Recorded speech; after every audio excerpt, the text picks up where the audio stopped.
The first National Xball League Divisional event of 2021 is just on the horizon.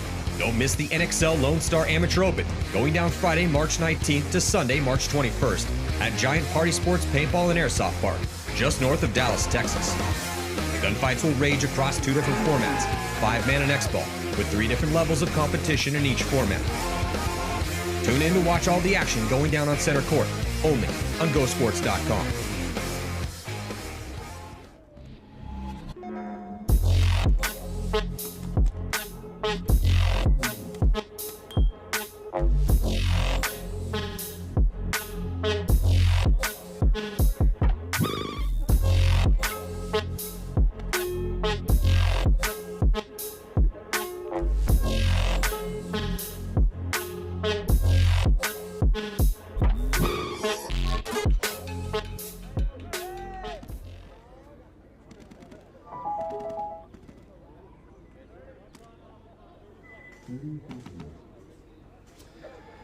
Welcome to Day 2's competition here, 2021 Lone Star Amateur Open at Giant Paintball Sports just north of Dallas, Texas.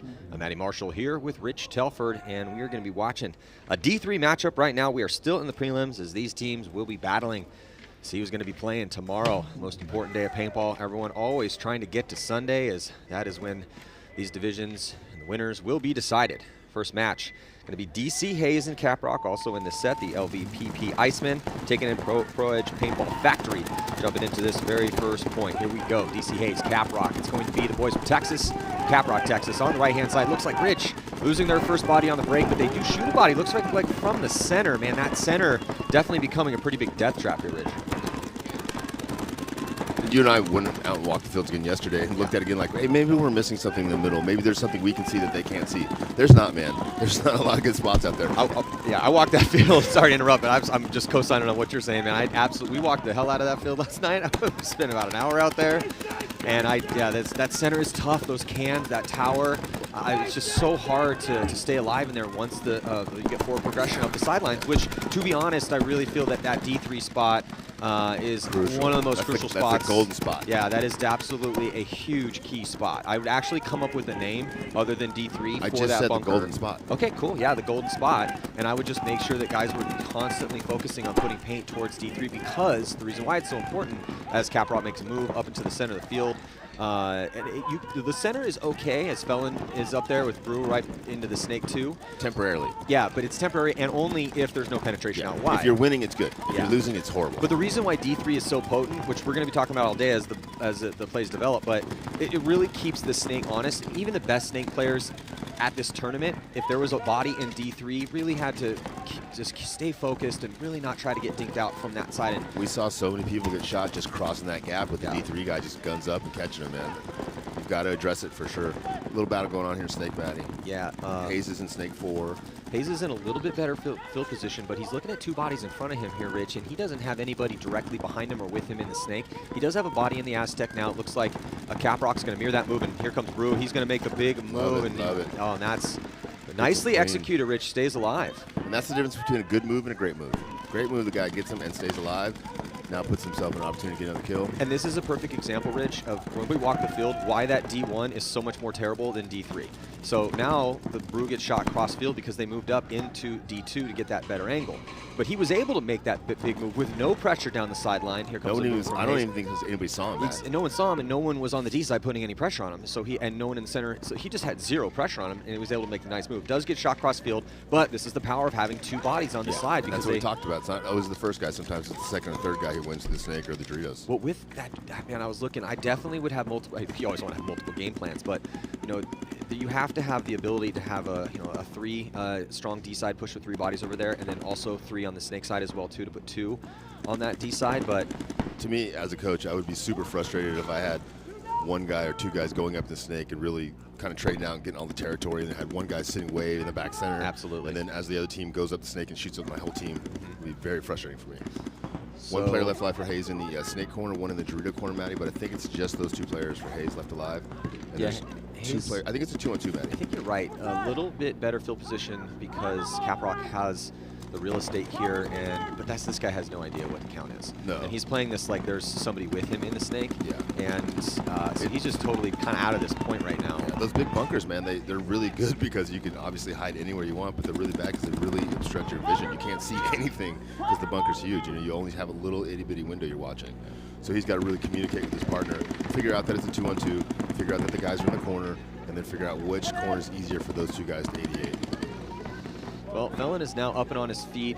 Might be putting it together right now. Yeah. Really should be talking it up. Yeah, well, no one's really on him, so the ball's with him to kind of figure this stuff out.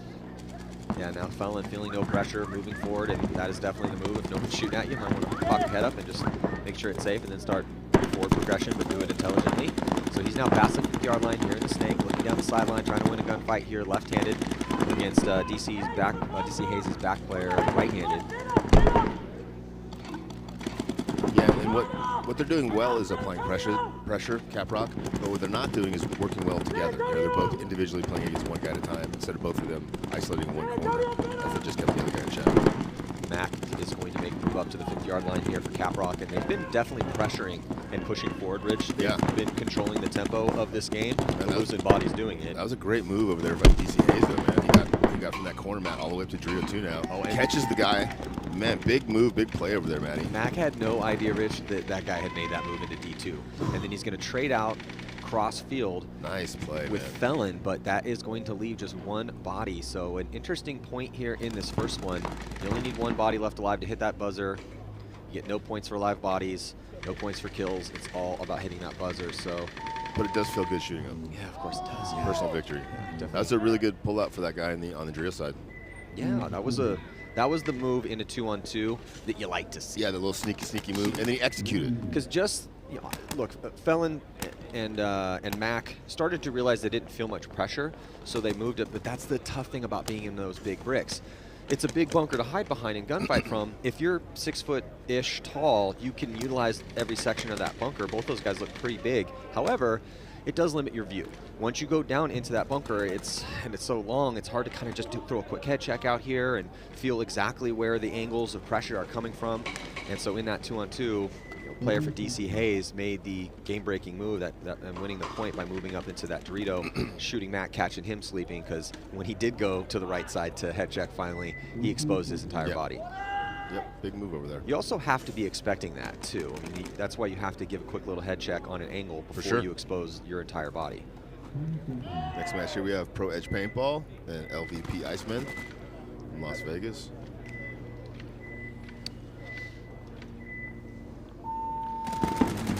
Pro Edge Paintball. Both teams take stake on the break, Maddie. Yeah, John Jackson's store.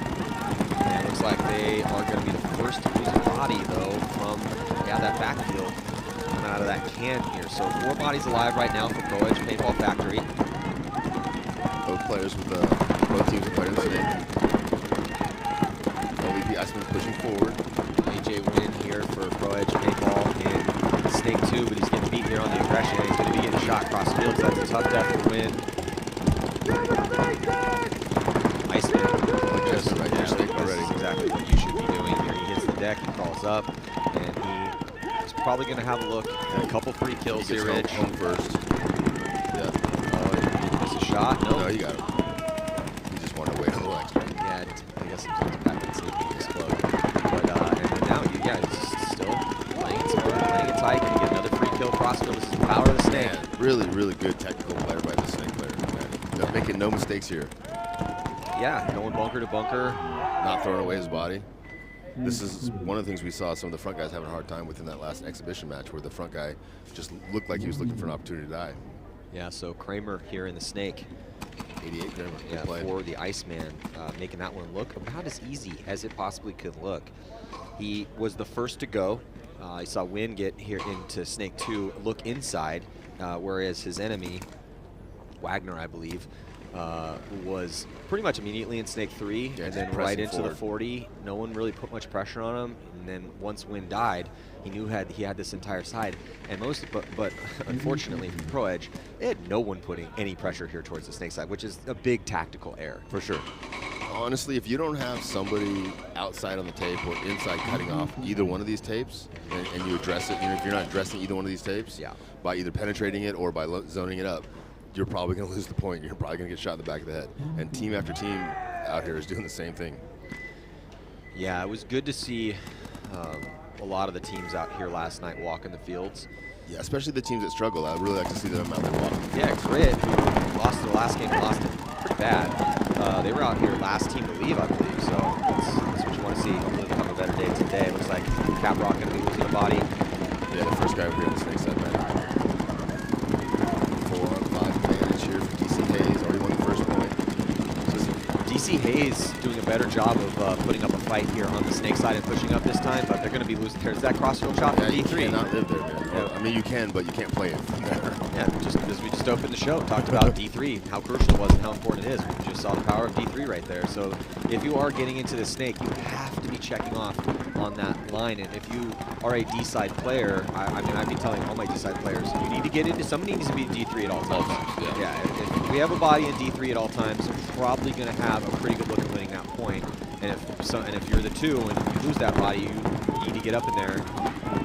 Yeah, the only problem with that is that with that guy over there, if he ends up getting isolated, Matty, and only looking this way to chop with that Snake guy, then it's really hard for him to protect himself because of all the big bunkers in the middle. The Snake guys really can't protect himself, so he's got to play it really proactively, where he shoots the gap, checks, really kind of back and forth. Yeah, but I think that's just necessary. I think it's such a potent bunker that it's worth the risk. It's worth the risk of you having to protect yourself. Yeah. Than not having somebody in there and having, because on Sunday afternoon, the best teams out here are going to have really good Snake players, and they're going to be up in that 40 or 50 yard line most of the time. And we looked at that Snake, the Dorito 2 also, right? Another player down for Caprock out of the Dorito corner this time.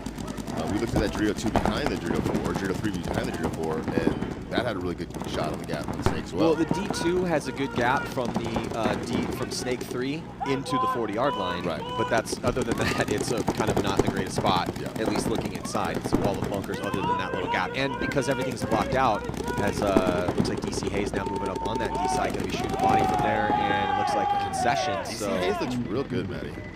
They went to that match up a point and just spread the field, little penetration on the rear side, kind of played cautiously over here in the snake, but really didn't make any mistakes. 4 live. Well, what is good to see for DC Hayes is that the first point they played a little on their heels and had to win a counterpunch game and win that 2-on-2.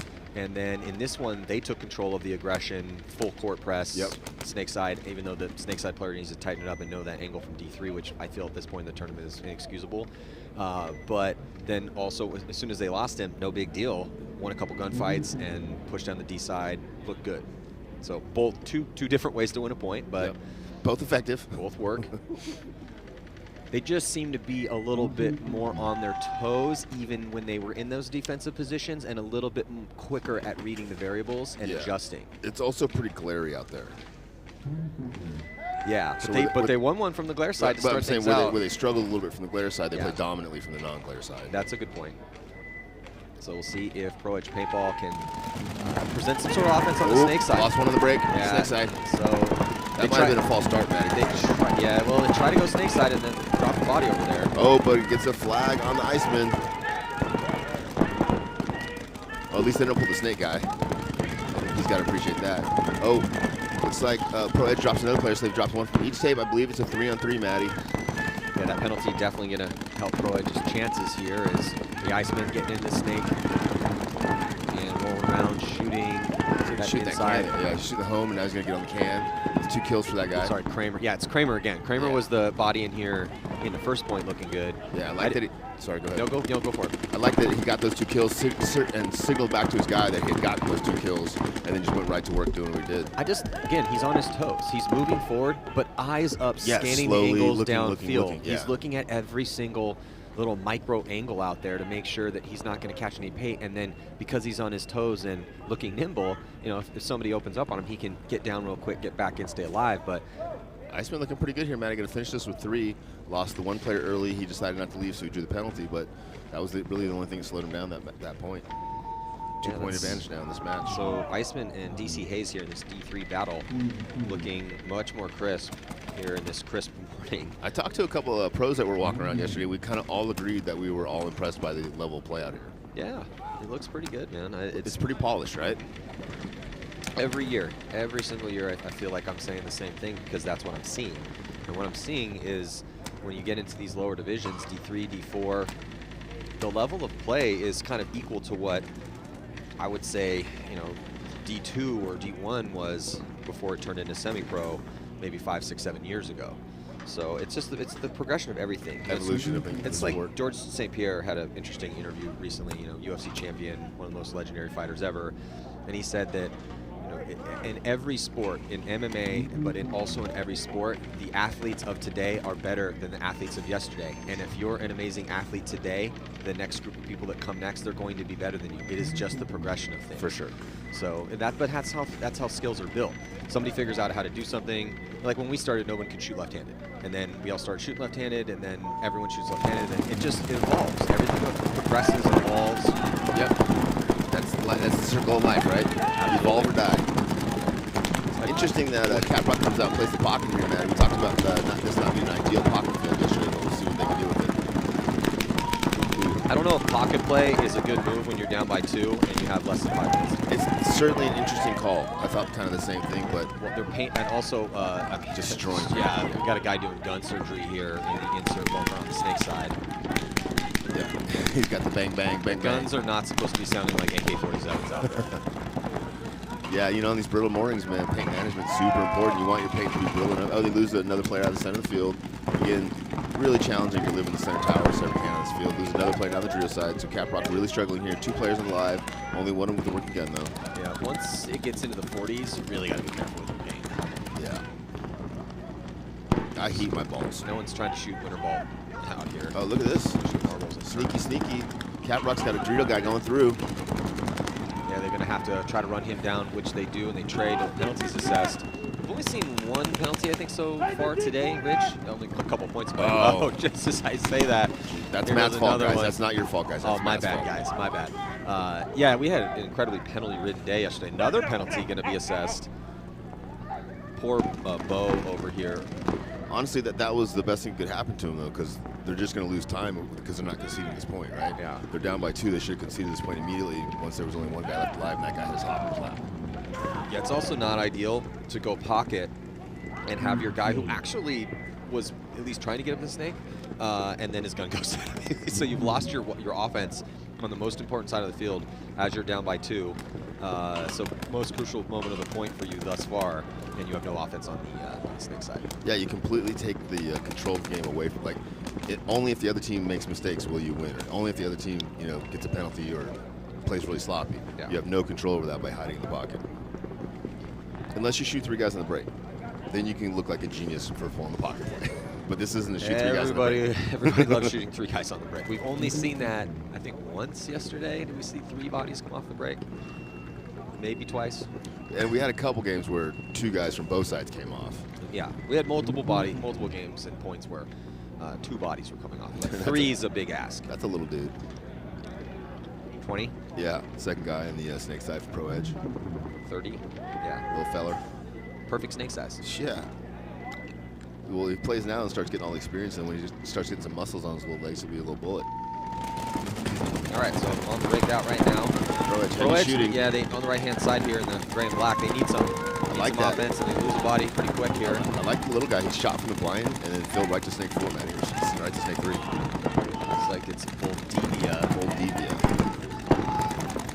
Good play, Boldivia. Yeah, and instantly into snake 3, too. He didn't mess around and wait in snake 1 and 2, which I think aren't great. No, I agree. Snake 1 or 2, not much you can really do from there other than just stay alive, bide your time before you move up. Yeah. Chris Nielsen there in the snake 2 for LVP. I mean, you have a couple shots on the D side, but the most effective snake players are getting up the field. Boldivia's, this is what they need. Pro Edge update. Like, again, down by 2 with some time. 9 minutes to go. But they need some offense, right, man? And that seems to be the recurring theme. When teams come out here and don't play offensively, if they just concede these spots, the other team ends up taking the spots, and then the angles get worse, and they start walking off the field. Yeah, I mean, we got 11 sets, 22 games on the same field. We're going to be saying the same thing a lot because tendencies will make themselves apparent. And one of the big things that we continue to say is, where's the offense on the snake side? Guys, if you're struggling, where's your offense on the snake side? Just so you know, I'm much more creative than Matt, so I will not be saying the same thing over and over again today. You're lying. Yeah, that's the lie. We're going to go with lying now. We have to tell the truth now. Are we having our first argument? Are we having our first argument already? Oh, nice little move into the snake there, and he gets this guy. Looks like Chris traded with him. Yeah. And that's kind of what we were talking about yesterday. If you're that front snake guy, even if you don't kill 2 or 3 guys across the field, at least don't let the guy come take you off the field and take your position away from you. At least trade out with that guy. So always put yourself in a position where your gun's that direction enough so that guy doesn't think he can just come easily get you and keep going. So 3-on-3 here now, Maddie. Oh, they lose They another lose body. another body. That's a tough death there. So as 3-on-2. You have your front player run through the 1, that first attacker, some call for 1s. Second attacker, the 2. To have your 2 just die out of a spot after your 1 runs through and gets a kill, that's a tough break. Yes, sir. Matt, you see a third person for LVP. I see the Dorito can, and I see the God Bunker. So I can't tell if it's a 2-on-3 or 3-on-2. That is, I believe, it. Okay, 2-on-2. Well, LVP player here in the snake side of the field, and Nolan Temple kind of has the ball here because he can get in the snake side. And Pro Edge has got no one on the snake side of the field. Oh, Pro Edge loses their attack on the Dorito side. Now it's a 2-on-1 Matty. Pro Edge is just struggling here. They were looking, this was their first kind of opportunity to get in this match. That's 3 bodies, Rich, that they've lost needlessly here out of their bunkers, just dying for no reason. Yeah, and again, everyone's going to play the field differently. Maddie and I just give our perspective. There's 1,000 different successful ways to play this field, but we both really believe that the center of the field is not where you want to put bodies. And I saw so many teams this morning looking at that center tower, looking at center can, looking at the Dorito can, looking at the Dorito tower, and I'm like, man, did you watch the film yesterday? Did you see people being successful from there? Because it looks good, but it's not. Because those bunkers are only effective if you can completely shut down either one of these tapes, and no one's shutting down either one of these tapes. Yeah, I mean, I agree. I think the center's garbage, and I would probably be having most of my game plans revolving around 2 on the snake side or 3 on the snake side, and then vice versa, and switching that up back and forth. Now, occasionally, just to not be super scoutable, yeah, we'd have some guys go up the center a little bit, but Jesus, man, that can and the tower are so hard. When you go out there and you look at those angles, once anyone gets up on, if they're in D3 in the snake, you're dead. or you're going to just be hiding and not doing much. And yeah, you can get up a little bit farther. Sure, we've seen guys get into the brick, and over on the snake side, the brick's a little bit of a different story, but it's a honey trap, man. We haven't really seen anybody do anything from that. It looks really good. The D side. It looks really good up there, but it's not really good. The only thing, the caveat I would throw into that is that during the scramble, when you're closing points, you can do some stuff in the middle then. But yeah, I think you can close to the middle, certainly. Body coming off early. I think Jason is a genius. He designed this field and he put those bunkers up there to lure people into the center of the field.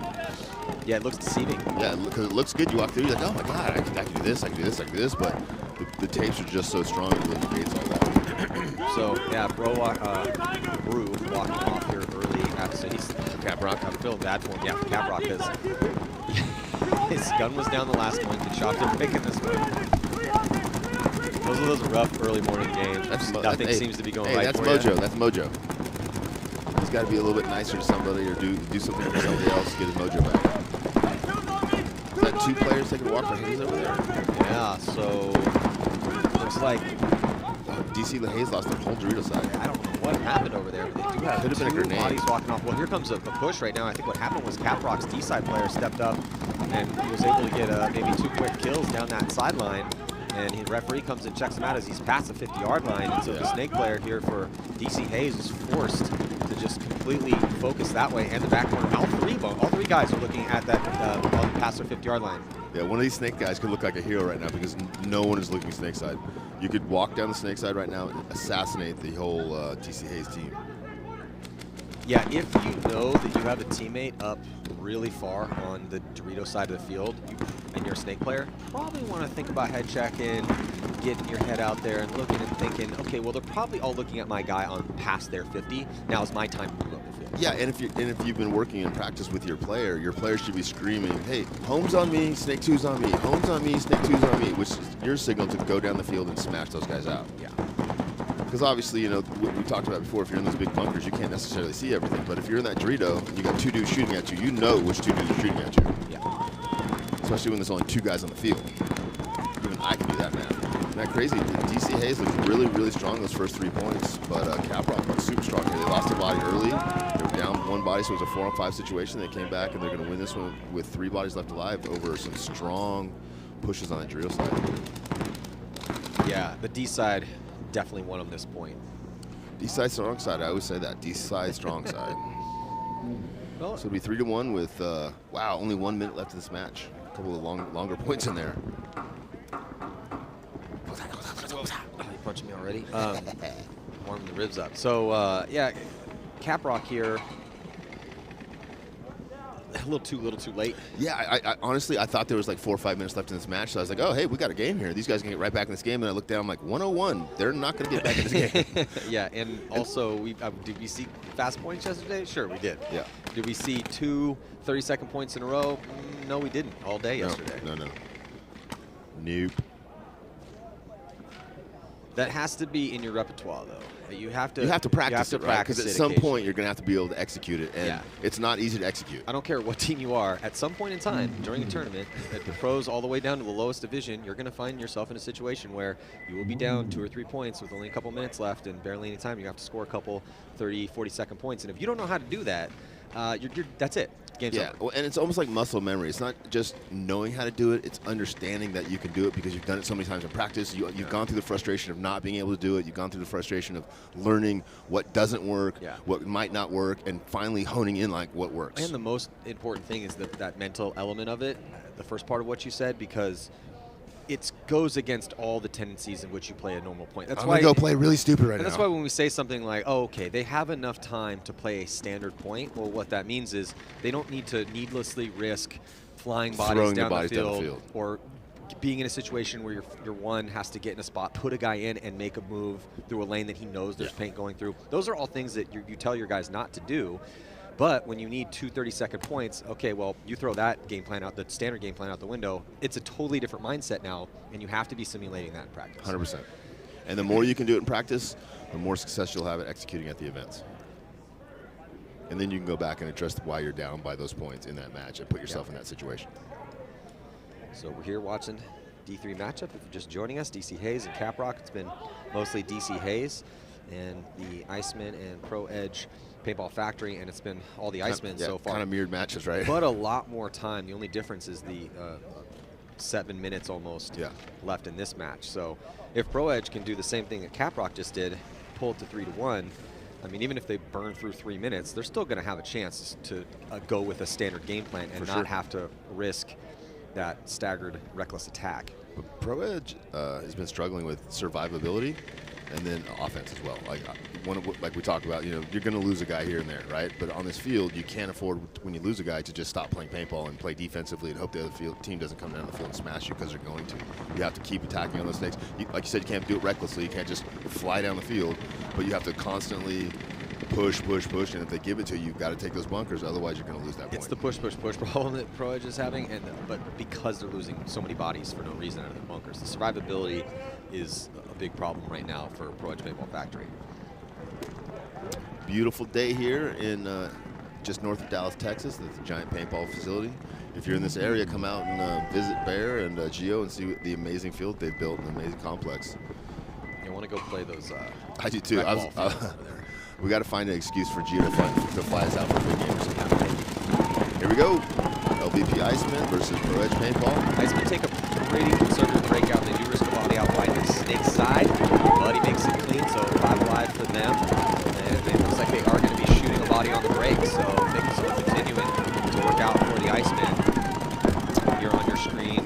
You know, Maddie, I think what I've seen from Pro Edge that kind of concerns me is in each one of these last 2 points that they've been down, they haven't been playing like they've been down. They haven't just been offensively well. They've just been getting shot at their primary bunkers. There's a guy in the snake corner, there's a guy in the snake insert, and they're basically just shooting their guns. Neither one of them is really looking like they want to go forward. They're both on their knees. There's a guy across the field with your hand. So, Rick, we just talked about a standard breakout. Well, there's a defensive standard breakout and an offensive standard breakout. Oh, major penalty going to be assessed on the Iceman right now, and that is going to completely decimate their snake side from center over to snake side. 3 bodies come off from the major.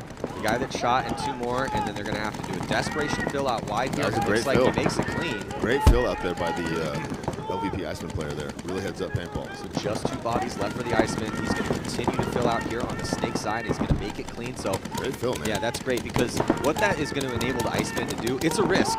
When you just lost 3 bodies on one side, somebody obviously got shot over there, and he played on and all the other penalties, but you know you're going to be running out into guns. But if you don't get out wide, you're definitely going to lose that point, barring a major on them or something crazy. And the way I look at it is, when it's a 2-on-5 or whatever, or 2-on-4, you're supposed to lose that point. So take that risk, get out there, and at least give yourself a chance to win that point. Because if you stay home long enough, you're not going to win. And if you've been beating them, okay, yeah, you spotted them a point because of the major. But if you've been beating them 5-on-5, who cares? You're fine. You're back to 5-on-5, and it's all good.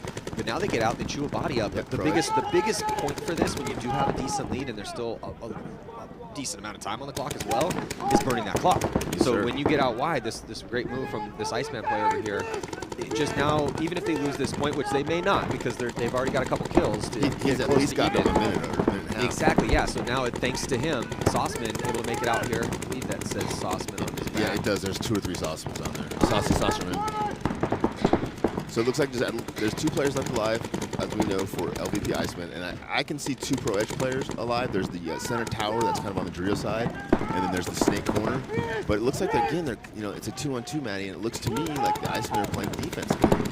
I mean, excuse me, the Pro Edge guys are playing defensively. They're crossed up between the tower and the snake corner, as if they were up on points, not down on points. But the body is going to be getting shot out of his spot from the inside D1. That leaves just this heroic player over here on the snake side who made the couple desperation fills out to slow this game down. Yeah, it's a 3-on-1. It was a 2-on-3 that one time. Yeah, this guy definitely gave his team an extra maybe minute and a half, 2 minutes, Maddie. Yeah, I think it's a good 2 minutes, because now we're down to 4 minutes.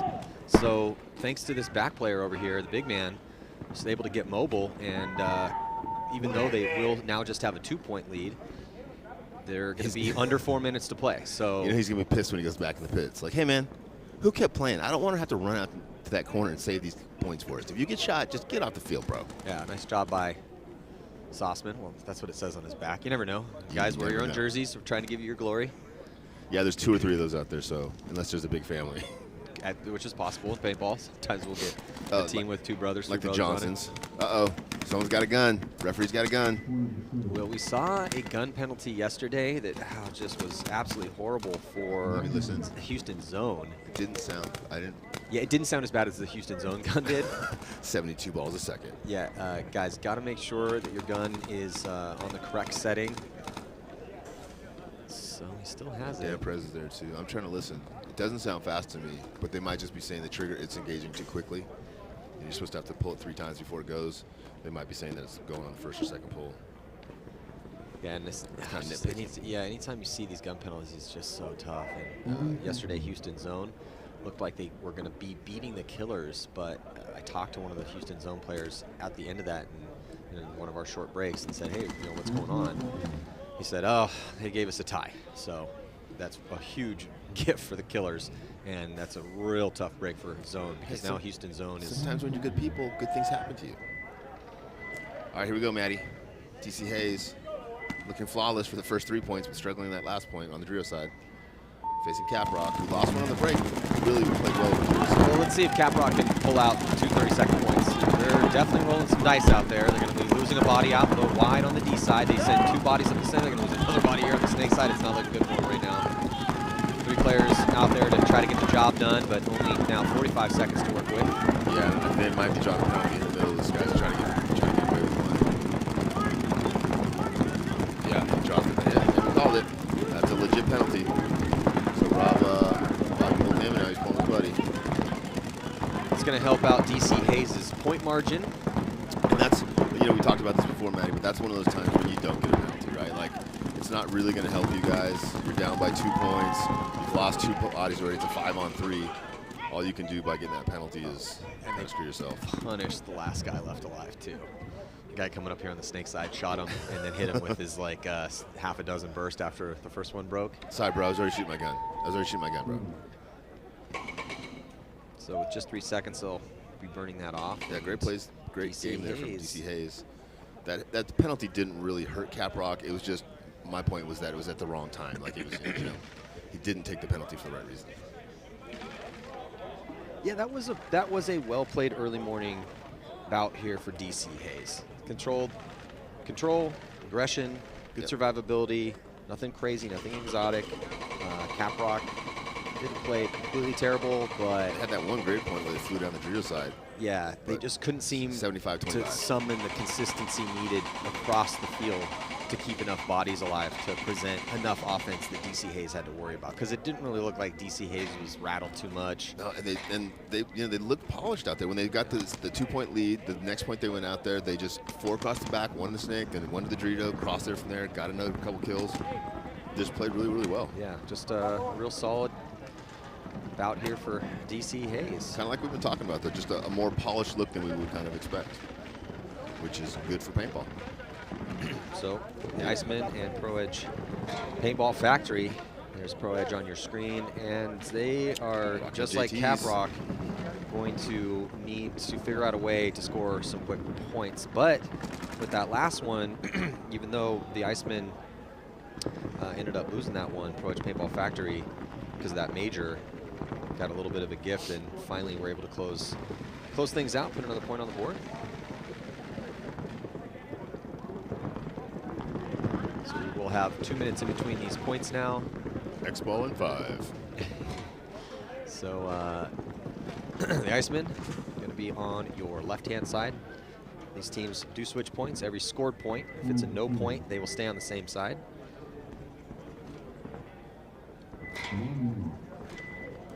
.352 left in this match, Maddie. Iceman coming out of Vegas. Iceman up by 2. Also looking pretty solid this morning. Yeah, I agree. Not too bad at the paintball. They've had LVP's been around for a long, long time, so they've got a decent program there with a lot of good players. Yeah, I mean, I'm looking at their results from 2019. They played Vegas in 2020, 32nd, not great. 2019 also not great.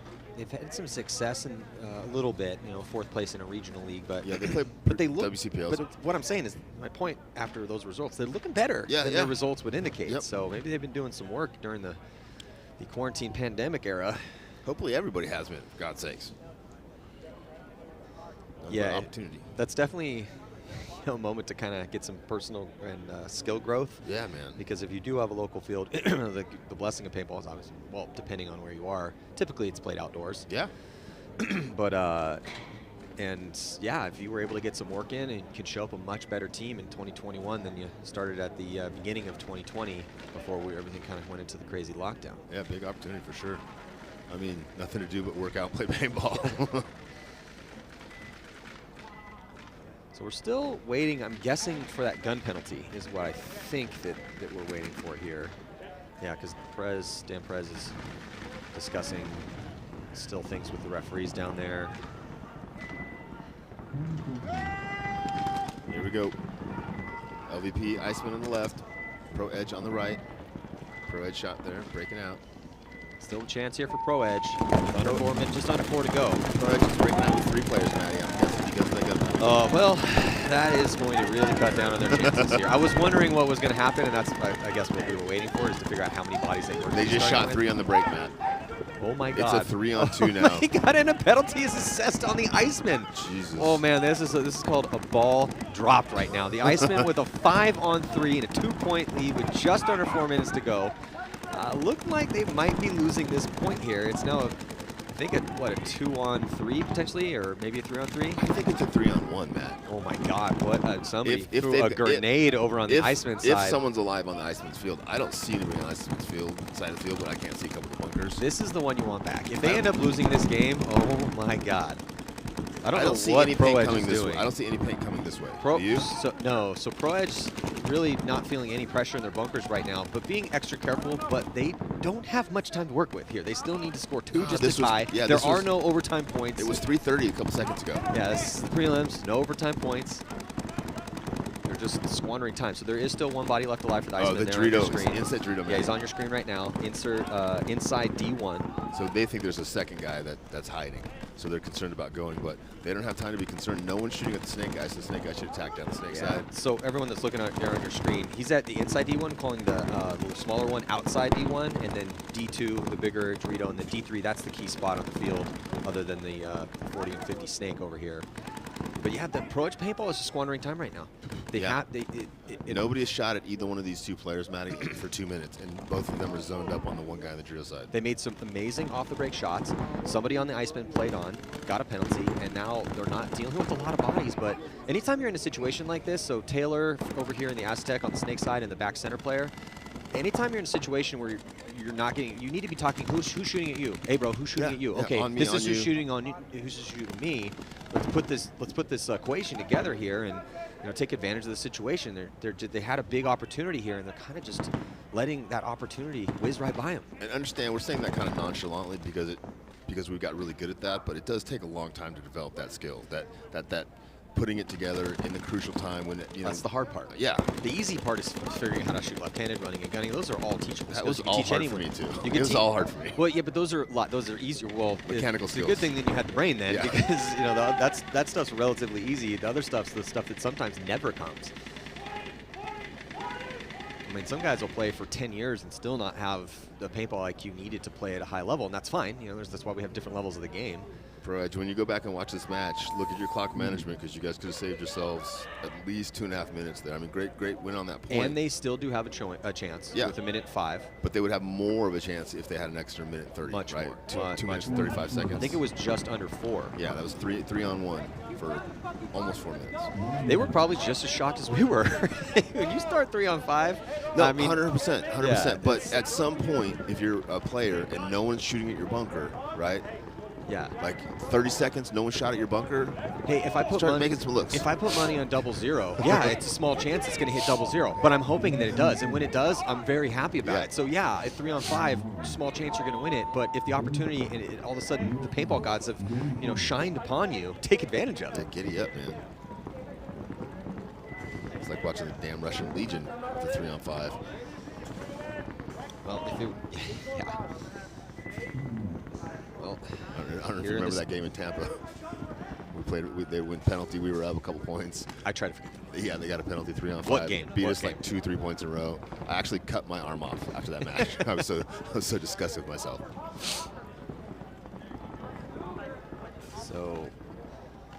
bit of hesitation here. So look, it does take time, like Rich said, to get that specific part of the game down. But when you're in your bunker, just try to feel the pressure and where it specifically is coming from. When I say pressure, meaning, okay, well, who's shooting at you and from what angle?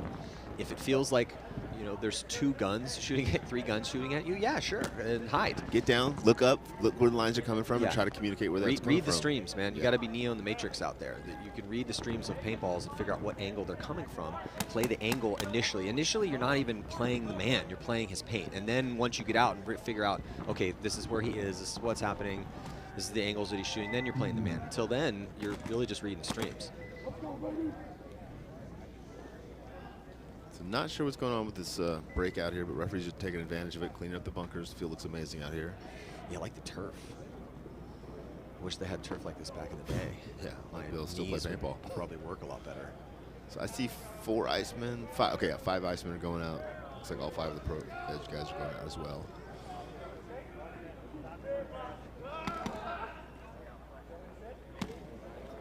One-point game, 1:05 left.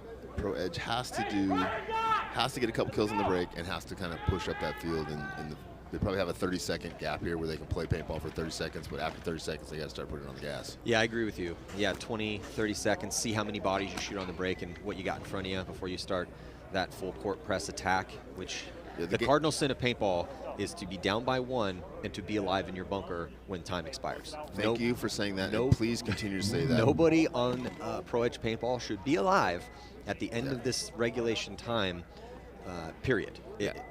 Unless they're winning the point. Yet we've done so many drills where the buzzer goes off and you're like, bro, what are you doing? Yeah, if you and this is also, you got to have knowledge of that clock. So once you've had that 20, 30 seconds, you got to get a little glimpse of that clock, see what you got working with, and as soon as it gets around 30 seconds, you're going to have to start making some moves. But do not be alive in your spot if you are down points when time expires, especially if it's just 1 point. Yeah. 3 points, hey, I understand. Maybe you already got shot 15 times. That's much more understanding about that stuff than I am. I want you diving on that sword so that I know you're willing.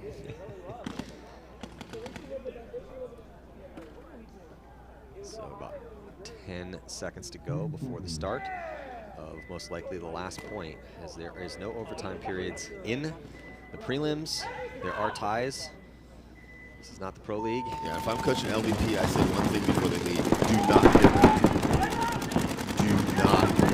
I'd say don't get a penalty if I'm the IP. Well, Pro Edge, but the Iceman specifically. The Iceman, especially because the penalty just hurt him two bodies have come off, 1 from each team, down to 50 seconds now, and the Iceman just trying to hold it down here from D1 and Snake 1, the inside D1. Looks like Pro Edge is going to be losing one of their attackers over here on the Snake side. That was the first one. Yeah, okay. And I don't see, this is what if you're Pro Edge, these guys need to be up and on their feet. Yeah, no, that's what I was going to say, Matty. What I want to see if I'm the Pro Edge coach is I want to see him trying to win this point. Whether they win the point or not win the point. Up on your feet, on your toes, gun dominant, rolling your, trying to take control. Trying to take control. Not getting shot out of their bunkers as they hide. You are not, no one's getting criticized if you get shot in this moment at all. Like, there's zero criticism headed your way, but you get shot. Yeah, but you will be criticized if you play the whole game in the same bunker. Looks like the last 2 players from Pro Edge are actually now starting to attack. Last 3, they've got a guy that's gone from home to the field to now to the Snake. Yeah, but the Icemen have Kramer here. Yeah, but it's 1 second left. Yeah, and it doesn't matter. Yeah. So, is anybody left alive? Yeah, I think there was a body in the one Snake. guy in the Druida. No, that one guy. Yeah, the Snake guy and the Druida guy. But they were both at least attacking. They were just running down the field. A little too long to get there. Well, the Icemen squeak a victory out here against Pro Edge Paintball, but Pro Edge Paintball putting up a fight. Love that 3-on-5 that they ended up pulling off. That was a gift. But not enough. So they're going to be taking a loss. It's a small one, though. So thank you guys so much for joining us here this morning, as we got a bunch of paintball here as we're closing out the prelims today, finding out who's going to be playing on Sunday. We got a D3 matchup coming up next, and it's going to be Barline taking on Resin 8 Factory. Also in this set, Wisconsin Infamous and some of the boys from Florida, TMB. So we will be back here, 2021 Lone Star Amateur Open. I'm Rich Telford with Matty Marshall here on GoSports.com and Giant Paintball Sports north of Dallas, Texas. Stick with us.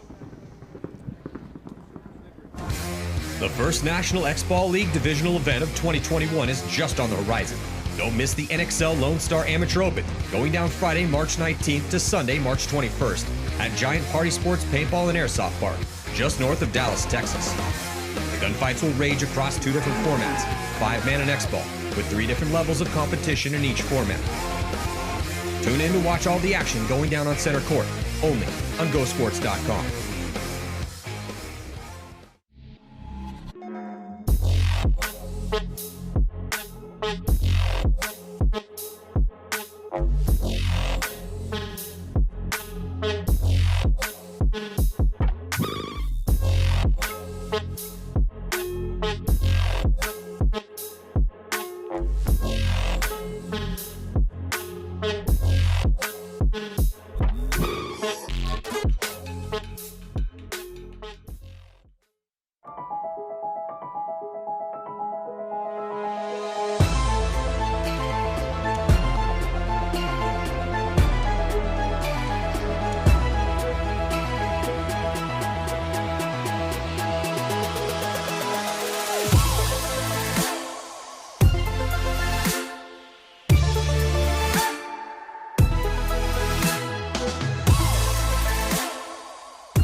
Welcome to Go Sports Tactics. I'm here with one of the best in the business, attacker on the snake side of the field, Keith Brown, Tampa Bay Damage.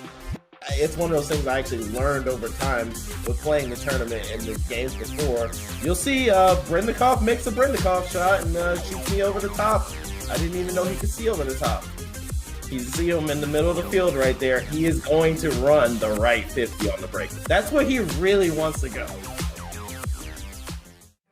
Welcome to Go Sports Tactics. I'm Matty Marshall. I got, the man of the hour, Ryan Greenspan. What an amazing performance. The San Diego Dynasty, they took the victory at the World Cup during their 20th anniversary, too. I actually wasn't even supposed to play the middle.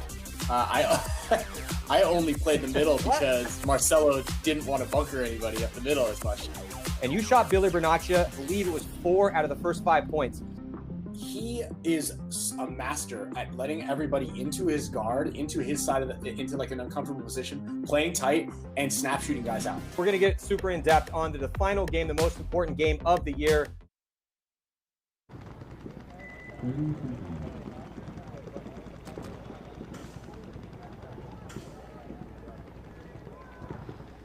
We are back, 2021 Lone Star Amateur Open, heading into another D3 set here with Barline taking on Resonate Factory. Also here, Wisconsin Infamous is going to be taking on TMB and Matty Marshall with Rich Telford.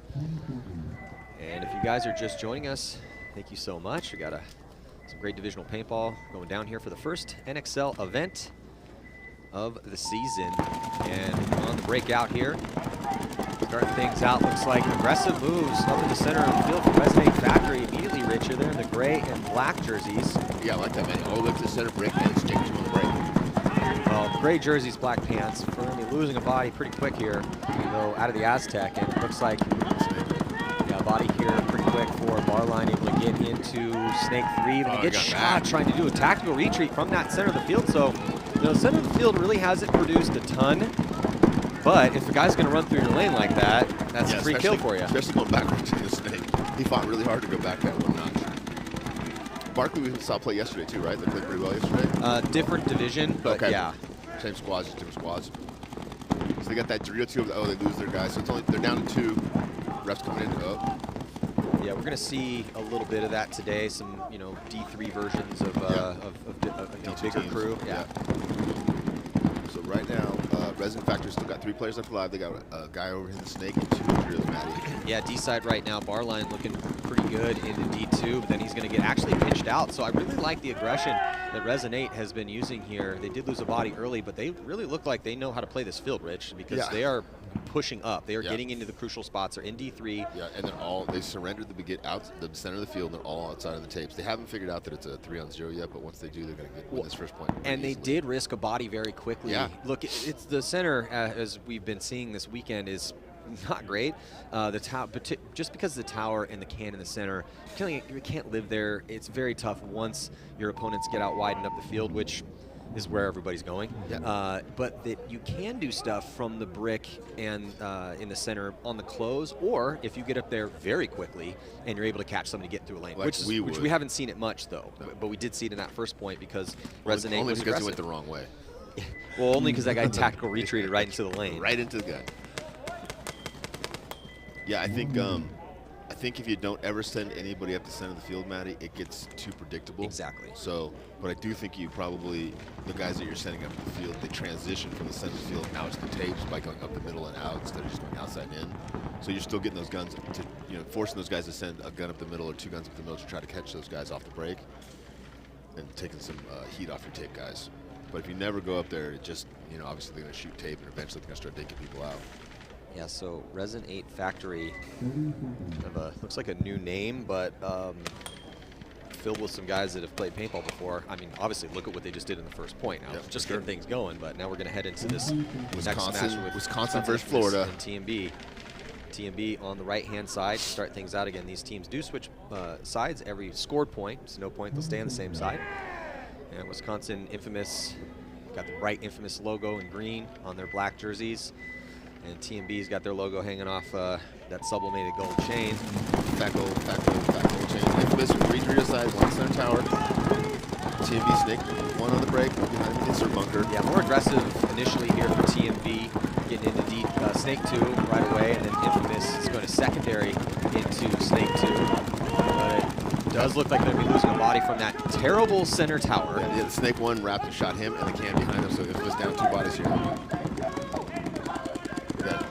One in the Snake corner, 1 in that inside drill, I believe, and then 1 in the Snake now. So, body getting pulled though from the second attacker here, TMB. The first attacker is going to hit the deck and crawl up into that 50-yard line. There's no one at D3, so he doesn't have to worry about that crucial lane. We've been talking about how crucial that D3 position has become because it stops the forward progression mostly from the Snake player. You really got to worry about that D3 crossfield shot. But they're in there right now together, right on the other side. And who's going to be the first to go? It's going to be TMB. Comes around and stitches up the player from Infamous. And he figures out there's a guy in the corner so he can stay alive from him. TMB does lose a player behind him though. It's a 2-on-2 Matty with 1 in the drill corner. 1 in the Snake corner, 1 in drill 3. TMB's got 1 player in the Snake and 1 in the drill can. Drill can's now filling to the drill corner. Again, 2-on-2 Matty. Really like how this player from TMB played the aggressor over here. Realized there was somebody on the other side, and typically the first guy to go, you at least have the potential to get the drop on your opponent and stay alive. That's what he did. And then smartly, little tactical retreat back. He's playing that whole spot, and then Infamous loses another body in the back corner, and they're the D side for TMB also clocking in. So it's going to be a pretty solid point. Lost a couple bodies for TMB, but looking pretty good here in point number 1. Yeah, for sure. And when it came down to a 2-on-2, like we've been talking about, TMB played offensively. They pushed down the Snake. They filled out to the drill side, and Infamous just tried to kind of lock it up from their spots and got dinked out. So don't do that. It's real easy, guys. Don't do that. Resin Factory coming back out here against Easier said than done. Barkley. I'm hoping Resin Factory, Barline, sorry. and the glare's obviously still an issue here in set number 2. When you're playing from the west side of the field, you are going to be having that glare in your face. In your face, up in your grill. So we'll see if Resin Factory continues their off-the-break aggressive push, or if they're going to go to a little bit more of a defensive play. Obviously not a huge lead to protect yet, and 10 minutes and 21 seconds left to go. So for me, I can take a lot of stuff in paintball, like, my guns weren't that great, blah, blah, blah. But man, if I can't see, it really, like, raining, it fogs up or whatever. I thought you were going to say if glare. you're cold. Or if I'm cold. Man, my fingers still from the spool days still crunch when I wake up in the morning. We go break out here for bar line. Make snake 1 break on the break. 3-2. Both players alive. 5 alive for bar line. Looks like 5 alive for Resident Factory as well. Resident Factory snake corner, snake insert. A little bit less aggressive for Resident Factory here off the break, and a little bit more aggressive for Barline. Barline has Jesse into snake 3, looking cross field. No one up the field very far for Resident Factory that he has to worry about yet, so he can play a little loose in there. No one in the snake with him either. He does have to worry down the sideline though, Rich, with that back corner bumper for Resident Factory. Yeah, for sure. The Resident Factory look like they're just kind of spreading the field, shooting their guns now. They're going to make any plays. They haven't jumped in the snake yet. No one's really stopping them. And Barline's looking like they're a little bit more offensive on the break, but now they've kind of settled down. He's in snake 3, Bandy, but he's on his knees looking inside. The Doritos down on his knees looking inside. Guy in the backs, both guys in the back on their knees crossed up. So definitely a little bit more offensive on the break, but then defensive once they've made their spots. Yeah, we got a lot of game to go, but I don't like seeing from younger teams when they come out with an awesome aggressive game plan. It works out great and everything's just clicking, and then they go kind of to defense right away after getting a small lead. For sure. But they do shoot a body here from Barline, and that's going to be a pretty big kill, because that's going to leave Jesse over here by himself. And he just get clipped crossfield. He's got to be careful engaging here. I think they're bouncing off that bunker right next to him. Yeah, I mean, he could have been in the 40-yard line. He could have been in the 50 long ago. Long ago, yeah. Because what stops you from moving up is some of those inside shots, and there was nobody up far on the field that he had to worry about. I mean, they were in D1. Well, and the snake corner can stop him too, but the snake corner was looking in for the majority of the game. And now he's losing bodies behind him. He's lost 2 bodies behind him. He is out on an island over here. He's also smashing it. Yeah, things are not going ever just this way right now. Guys, I'm having a really bad game. Can we start this one over, please? Seriously, guys. Now Resident 8's going to be getting into the snake. And Resident is, they're not, it's the tail, one of those stories, Maddie, when you go out, you're down a point, so you need to kind of get back in the game. You look inside, there's a guy in that bunker, but there's no hopper, no harness. You look at the next spot, no hopper, no harness. They've just got no shots. Resident's playing really, really tight. They are starting to loosen up over on the Dorito side. They started to play a little bit looser, because I can see that guy standing up at the top of the Dorito now. But really, this whole match, I haven't really seen much for them. And all they haven't been probing, they haven't really go forward. They've just been playing really tight and shooting their zones. That guy's in that Dorito too, Maddie, doing exactly what we talked about earlier. He's just shooting the outside of the barline bunker, so the barline bunker guy can go forward. And it looks like they might have got him on a bounce shot there, maybe off of that little notch of the snake there. Yeah, I'm not sure where they got him from, but he's not very happy. Yeah, he looked like he was tucked in there. Mystified, yeah. But he was in a tough position. He was breaking paint, didn't have anybody behind him. But those are those deaths that, if you're on an island, meaning you're by yourself on one side of the field, especially if it's the snake side, then you really got to tuck in and stay alive. Make them come and get you. Resin now all the way in Barline's side of the field in their snake. Barline with 2 players left alive, Maddie. That Dorito, inset Dorito and the Dorito 2. Just feeling no pressure right now for Resin 8. They're streaking down the field. Either. I think they're 5 alive still, Maddie. Yeah, it's a real good look for Resin. They're going to get crossfield, easy kill here. Just now 1 player left alive in D1, and he's going to get absolutely punished. I mean, I think he can get more paintballs shot into his face mask right there. That looked like spray to me. And hey, that's why you buy a good goggles, guys. Don't go cheap on your goggles or your lenses. And replace your lenses on a regular basis. Yeah, if you see a crack in there, it's already too late. Yeah, and if you want a quick and easy lens change, just find Rich Telford, and he loves changing lenses. Come on by, anytime. I have no feeling in my fingertips anymore from that. I'll still take that deal too anytime that you want. I tell everybody, man. Buy him a tall boy. Buy him a tall boy. Rich and I used to, back in the day, have a deal where, because he hated changing his lenses so much, and I could change a lens lickety 2 seconds.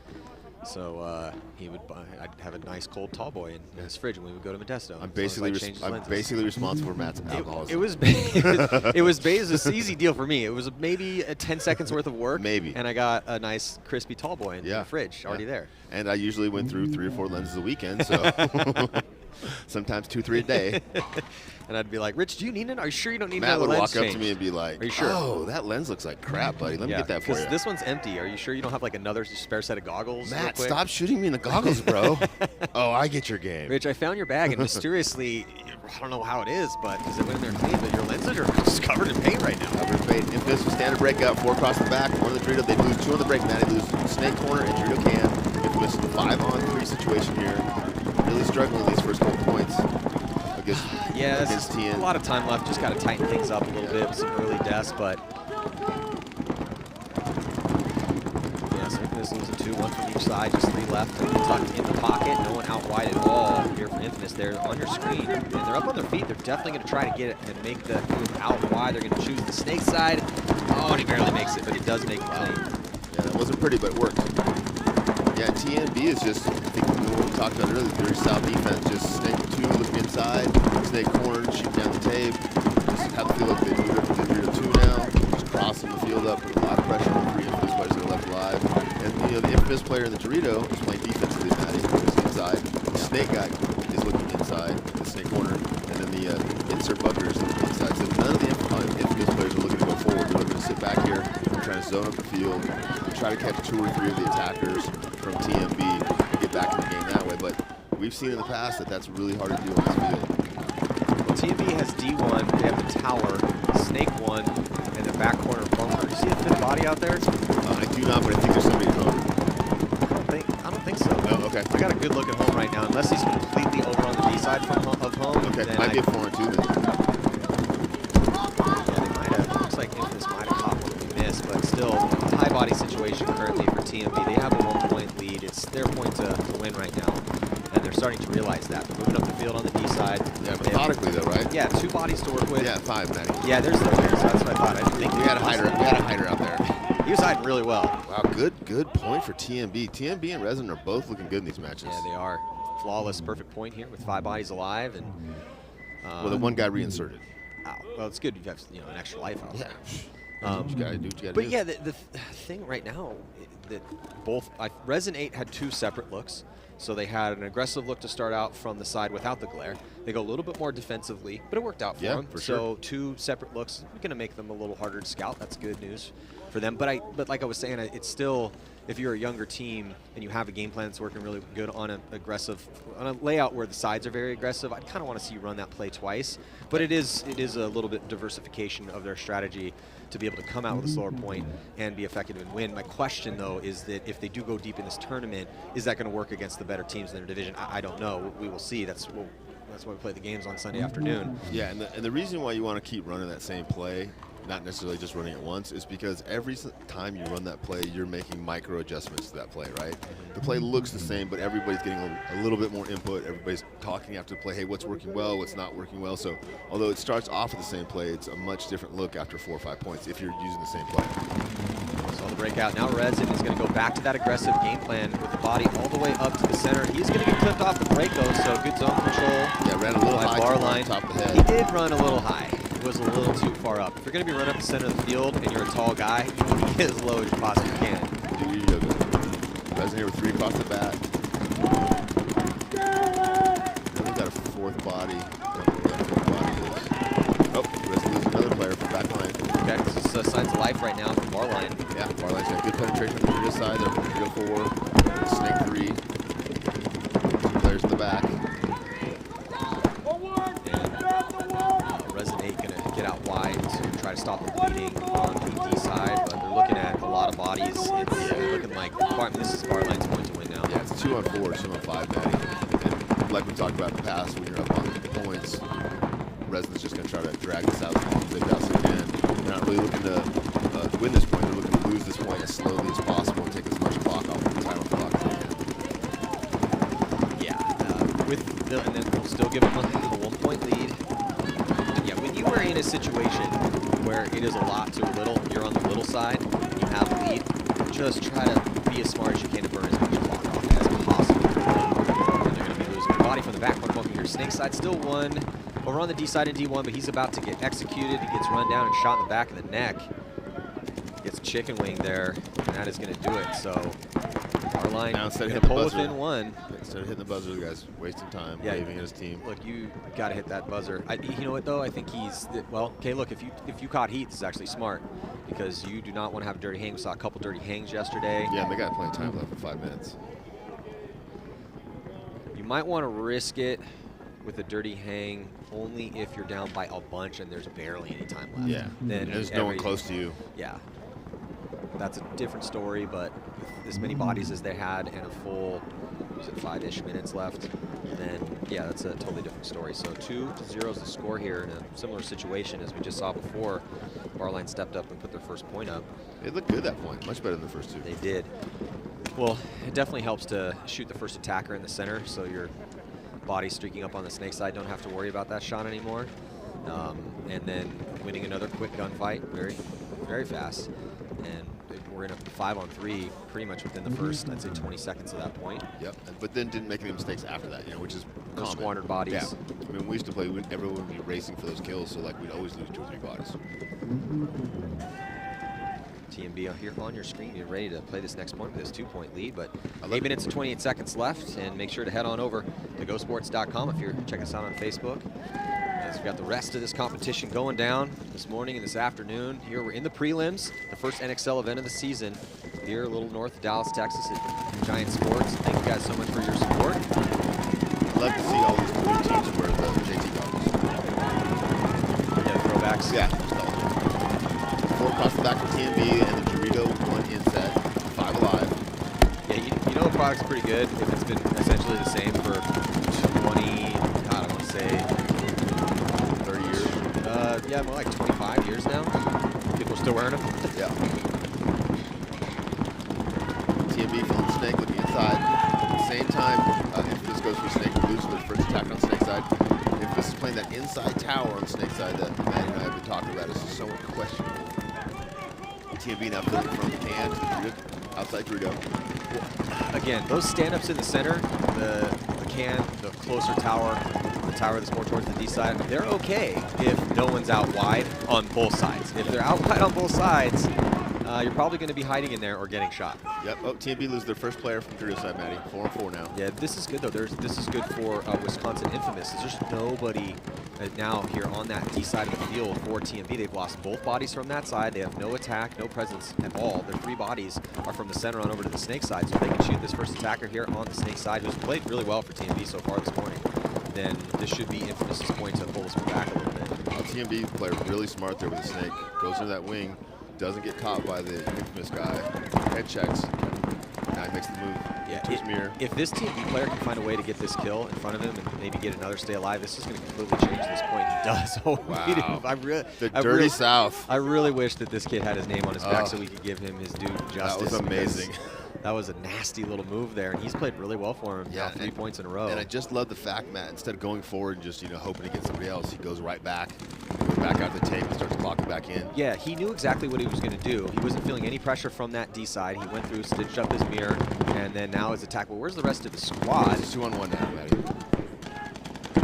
So, okay, now TMB is making the move up on the D side, and it looks like this kid is going to stay alive through all that chaos and finish things off pretty much by himself. Good job, here man. from the snake side, 0-0 for TMB. Brother, please put your name on your back next time. Keep doing the work. Keep doing the work. That was a great little point out. Great little point out there. Yeah, that was. Well, that's how you really frustrate your opponents, because that was not a point that I thought TMB was going to win. All they had to do was shoot this kid over here on the snake side, and that was it. Wisconsin would have won that one, but again, too many needless deaths for Wisconsin Infamous. They didn't have much of a punch on the D side, which is what allowed this guy in the snake to be able to do what he did. We've been talking about when we will continue to discuss the importance of particularly D3. If you have a body in D3 crossfield and somebody gets into the snake structure, the 40 laydown wedge or the 40 wedge and that 50 brick and the 50-yard line bunker as well, the best players are playing all of those spots with a body in D3. Yeah, you can't get shot from that 40-yard line, but it really kind of stops you there because you can't go into the 50 safely. You really can't live at the brick at all. You definitely can't run your gun inside. So definitely very important to, if you can, keep the body alive in D3.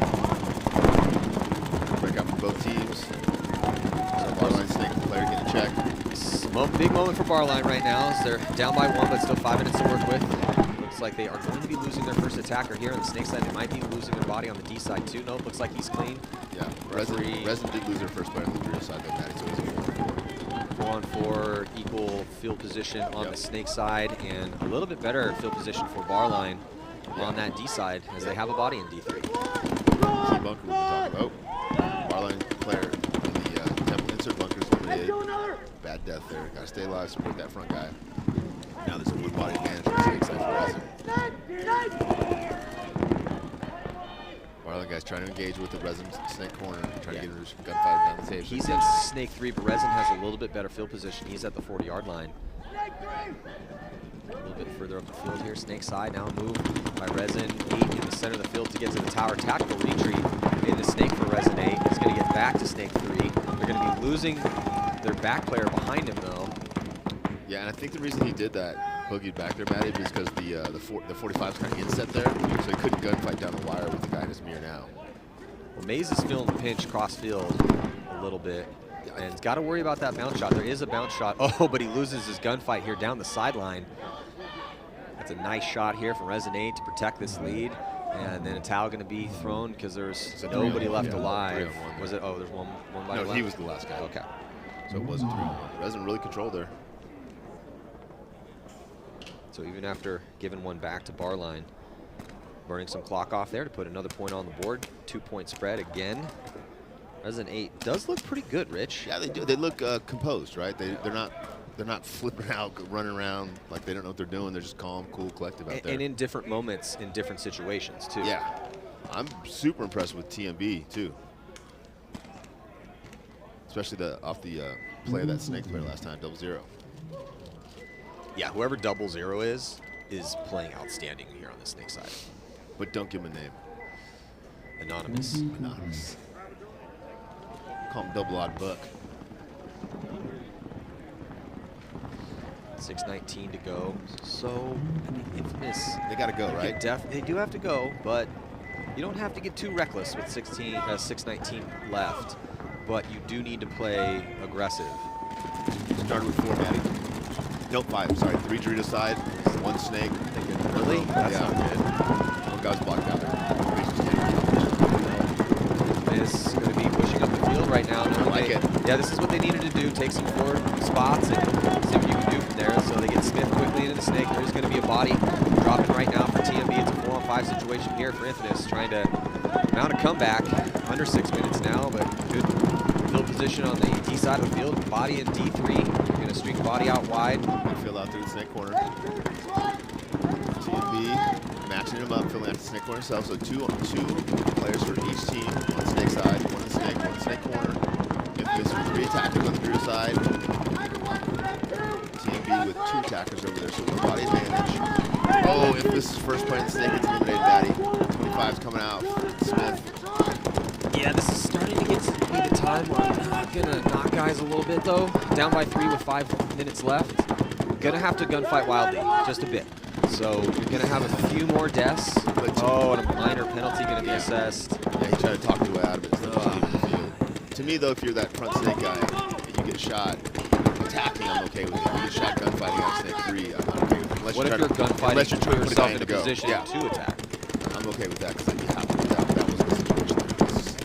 The snake is too easy to get into too many different ways. You shouldn't have to gunfight with it. TMB now, that same player, 0-0. He's been so consistent. Yeah, Wisconsin side always of the field. alive. And then as soon as there's Apparently accurate. Yeah, that was it. He did not miss his shot cross field. Pretty far shot too. Yeah, just calm, cool, and collective. And that's, TMB and Resin both look just a little bit more poised out here, right? They're not flying down the field. They're not doing cartwheels. They're not really showing that they're significantly better than the guys playing against. They're just a little bit better, and it just really shows. I do like the composure that we are seeing out of TMB. Of course, they never were really put in a spot. I mean, they haven't been down. They've been up on bodies most of the time. So, but the composure that I do like to see is the fact that when they're in their spots, they don't appear to be puzzled. They've definitely walked this field. They know the angles. It also is going to help out the entire squad when you have somebody playing as well as 0-0. Has been playing, Anonymous, aka No Name, over here in the snake. So they're not conceding the point on the time rundown in Infamous, which I don't know if they do that intentionally or not intentionally. But TMB finally hits the buzzer.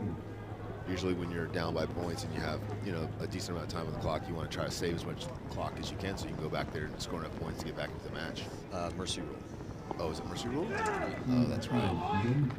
Sorry, guys. 4-point mercy rule here in D3. Again, any mistakes that I make or Matt makes, please message him about. And please, as much detail as possible. Really get in there. If you could cut and paste the rules or whatever, that'd be great. And the email is rich at Resin comes back out on the field. rich at AOL.com. Yeah. Wait, is there one older than that? I'm at Bing. No, I guess AOL is probably the oldest. I don't think it's the oldest, but The it's oldest pretty that, old. that you don't know about unless you're like a super nerd.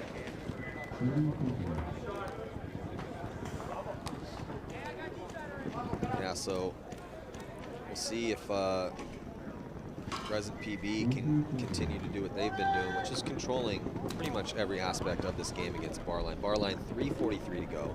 I feel like Barline's doing well on the breakout, Maddie. Like they're taking good real estate and they're getting 5 bodies alive there. So I feel like they're doing well there. They're just not doing well in the transitionary. We talked about the composure that we saw at TMB in their bunkers, in the sense that they look at this little Resident losing a body here, trying to gun up and get into the Aztec. So first strikes with Barline's ready for them. But Barline going to be dropping the body, trying to push up on that D side pretty quickly, knowing that they're down. It's a 4-on-4 situation. Knowing the snake from their squad. Yeah. So Resin's going to take D1 back bunker on the D side, and that tower going low with the tower. Yeah, that's the defensive look at that tower. He's trying to shut that snake side shot off. That's what I was going to say. It looks like they have a pretty defensive position. Yeah, corners and then zoned up. Especially because they lost a body too, even though they shot a body. Because here on the straight ball line, starting to fly up the field, they get a body in the snake 1. He's going to call in the snake 2. Needs to keep going though. Well, they're up by 2, Maddie, so as much time as they can burn off this clock, if they can burn off almost like, leave like 45 seconds or something left. And again, Resin's in the black pants and the gray jerseys. Shockingly, the guy in the tower in the center of the field is eliminated. So somebody gets up the field on the snake side and the tower dies? That's never happened before. It's actually on either side. Yeah, it's just terrible. The tower and the can, those 3 garbage bunkers, if your opponents get out wide. But they look really appealing, man. They're so tall. large. Yeah, they're real tall. They're close to key bunkers. Yeah, they're closer to the They seem like they're cleaner than the other bunkers. I mean, there's a lot going for those bunkers. Definitely paint magnets for sure. Yeah, it's so funny too, because you look at a map on the paper, on paper, that looks like one thing, and then you go walk the field, that looks like something, and then you watch the field played, and it's completely, you're like, wow. Very, very different. Resin playing really well, man. Just locking it down with these 3 guys. Yeah, I'm just gonna say the same thing. They are Composure. Yeah, even though they're losing some bodies, they're just really trying to stay as tight as possible. They're in a bad spots, but they're burning time off the clock. They have a 2-point lead. There's 2 minutes left. It's bend-o break. They've probably been burned 2.5 already. Yeah, bend-o break moment for them. And flip side, Barline looks good, but they've got 5 bodies left alive, and they need to start putting some emphasis on getting down the field. We know that you can push down the snake, and we've seen 1,000 teams do it. Barline finally does that, gets to the 50 snake, now look across the field at the inside Dorito, the Dorito corner. Oh, snake corner's eliminated for Resin. That's going to really hurt Resin. Once that snake player figures out, he can come out to the tape, wrap and go forward. It's going to be a lot easier for him to get those cross shots, not have to worry about the tape. Barline definitely looking like they should get this point here. His Maze is in the snake. He's past the 50-yard line and wrapping around here on your screen. Oh, Maze gets eliminated. That's a tough death here for Maze. Yeah, and Resin player in the Dorito, as soon as he shoots him, switches the offense. We might be off on the numbers, Matt. It might be a 2-on-2 here or a 3-on-2. Barline might have had some sneak off that we didn't see. I see 2 Barline players, one traveling and one in tower. The one in tower just got shot. Nobody saw it. Oh, they did see it. He's going to get a penalty. He's going to get a penalty, and that's going to be a good penalty because, yeah. Oh, they're not getting a penalty. That's a really nice referee. Very easy going. If you make me, oh, now Barline's got a guy that just got in the game. He was in the Dorito corner, doing a little meditation. Yeah, just a couple big deep breaths back there to center himself for the attack. Just gonna focus myself, focus my chi. Yeah, too little on the attack, and then he's gonna just go right into a gun, and that Barline's gonna get the win. Give, you mean Resin 8? Sorry, Resin 8. Yeah, Resin 8 definitely bending, but not breaking. They're just chewing them as they came. As soon as they got to around the 50-yard line and right by it, just getting assassinated here. Resin 8 with 1 player left alive in the back corner bunker here on the D side of the field. That was either a 3 or a 4-on-2 for a while there, Matty. It was, yeah. So I think it was a 4-on-2. Yeah, Barline needs to go back and take a look at that because obviously you should be winning 4-on-2, especially when, was it Maze that was all the way in their snake wrapping? Yeah, so he was able to get that. I think it was Maze that was wrapped around for the snake. So Resonate Factory here going to be putting that 4th point on the board, and with just 1 second left to go, that will do it. Final score 4-1. Barnline didn't look terrible, No, but they like I said, I think they won or started off the breakout well every point, but then they just struggled going down the field and producing kills, almost like they didn't understand how to play the field. yeah, but Resonate from Oklahoma looking real solid here with this first victory. So we're going to be coming back with Struggle taking on Denver Chaos, as well as Squad and TPC Thunder here, the first NXL event of the year for the Divisionals 2021 Lone Star Amateur Open. I'm Eddie Marshall with Rich Telfer here on GoSports.com. Thank you for joining us. We'll be back.